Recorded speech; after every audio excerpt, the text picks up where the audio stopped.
Alors Léa, vous voyez ce qui vous attend, vous allez nous faire rire avec beaucoup de finesse. On va essayer. Comme d'habitude, parce qu'entre 2 confinements et reconfinements, vous nous adressez votre lettre à nos vacances, ou en tout cas ce qu'il en reste. Ouais, ce qu'on va essayer de faire de nos vacances. J'ai écrit une lettre au ski de cette année.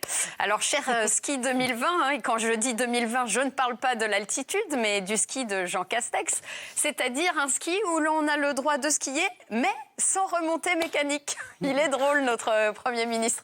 Jean, la neige sans remontée mécanique, c'est comme demander à un cuisinier de monter des œufs en neige sans aide mécanique. C'est long et pénible. Pire, le ski sans tire-fesse, c'est comme le vin chaud sans vin, la raclette sans fromage ou la tartiflette sans cholestérol. C'est inconcevable, limite sacrilège. Alors oui, dans des rares cas, en retirant un ingrédient important, on fait quand même des heureux, comme Gérard Depardieu avec le coq au vin sans coq, Joe Star avec le baba au rhum sans baba, ou encore Frédéric Becbédé avec les œufs à la coque ou à la coque sans œufs. Personnellement, je n'ai jamais goûté des recettes comme celle-ci, mais à mon avis, on est un peu sur ça.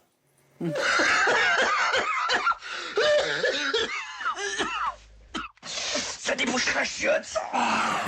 Oui, je crois aussi. Et finalement, le point commun entre Gérard Depardieu, Joe Star et un champion olympique de slalom, c'est qu'ils ont tous une excellente descente, mais ils ont aussi tous des remontées. Acide pour les uns, mécanique pour les autres.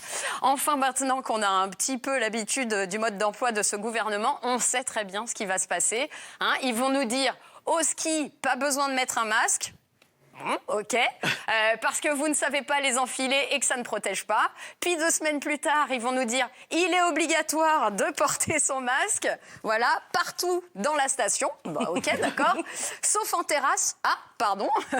Puis après, ils vont nous dire finalement, ils vont fermer les terrasses et autres restos d'altitude. Donc, on peut le remettre. Mais on va réouvrir les écoles de ski sans masque. Oui, pour les enfants, mais avec masque pour les moniteurs. Puis finalement, si, port du masque obligatoire de la 1e à la 3e étoile, mais pas le flocon ni les fléchettes de bronze.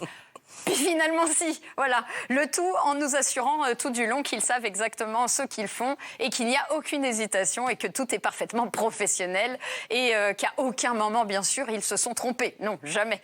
Vous verrez même que si des gens portent leur masque comme ça, voilà, eh ben, on fera des blagues en les comparant à des types qui portent leur slip sous leur appareil génital. Non, là, je sais pas vous, mais moi, j'ai vraiment hâte. Pardon d'ironiser sur le sujet, mais sérieusement, qui va payer 3 500 € la semaine, vivre à 4 dans un appartement de 27 mètres carrés qui sent la vieille chaussure de location humide et le fromage fondu froid, tout ça pour faire 8 heures de luge par jour? Ou alors, bon, j'ai peut-être une idée, on pourrait peut-être en profiter pour faire du ski de fond et tester le biathlon.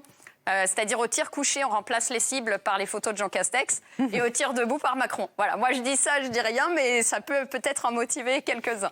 Sans rire, messieurs du gouvernement, même vous avez besoin de remonter la pente. Alors désolé, cher ski 2020, mais pour finir, je voudrais m'adresser au ski des années précédentes et lui dire...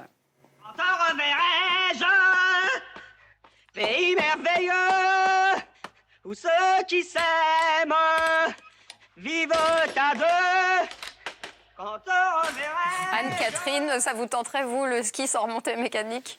C'est dans très bonnes conditions physiques, donc non. J'aime bien les petits rebonds de pente, les œufs. Et un portrait de Jean Castex? On pourra demander à Camille Pascal, Oui. qui est sa plume. Ça ne se voit pas pour l'instant. Non, ça c'est le moins qu'on puisse dire.